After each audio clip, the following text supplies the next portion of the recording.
স্বাগতম। আজকের বড় আপডেটস। স্কুল সার্ভিস কমিশনের লিখিত পরীক্ষার প্রস্তাবে অনুমোদন দিল রাজ্য সরকার। আগামী ৭ই সেপ্টেম্বর নবম ও দশম শ্রেণীর নিযোগের লিখিত পরীক্ষা এবং ১৪ই সেপ্টেম্বর একাদশ ও দ্বাদশ শ্রেণীর নিযোগের লিখিত পরীক্ষা অনুষ্ঠিত হবে। রাজ্য সরকারের অনুমোদনের পর এবার অফিসিয়াল ঘোষণা এল। ৭ই সেপ্টেম্বর নবম ও দশম শ্রেণীর শিক্ষক নিযোগের লিখিত পরীক্ষা নেওয়া হবে এবং ১৪ই সেপ্টেম্বর একাদশ ও দ্বাদশ শ্রেণীর শিক্ষক নিযোগের লিখিত পরীক্ষা অনুষ্ঠিত হবে।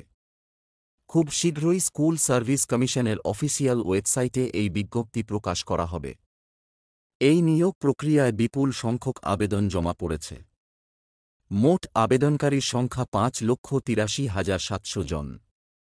এর মধ্যে নবম ও দশম শ্রেণীর জন্য আবেদন করেছেন ৩,২৯,৬৫০ জন। একাদশ ও দ্বাদশ শ্রেণীর জন্য আবেদন করেছেন প্রায় ২,৫৪,০০০ জন। ২০১৬ সালের নিযোগের তুলনায় এবারে ২,৩০,০০০-এর বেশি আবেদন জমা পড়েছে।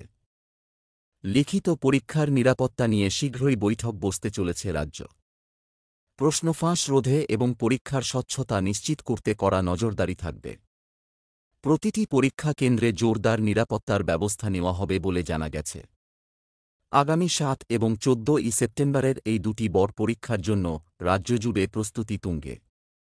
পরীক্ষার্থীদের পরামর্শ দেওয়া হচ্ছে, প্রস্তুতি আরও জোরদার করে চালিয়ে যান। আরও খবর এবং আপডেটের জন্য নজর রাখুন স্কুল সার্ভিস কমিশনের অফিসিয়াল ওয়েবসাইটে।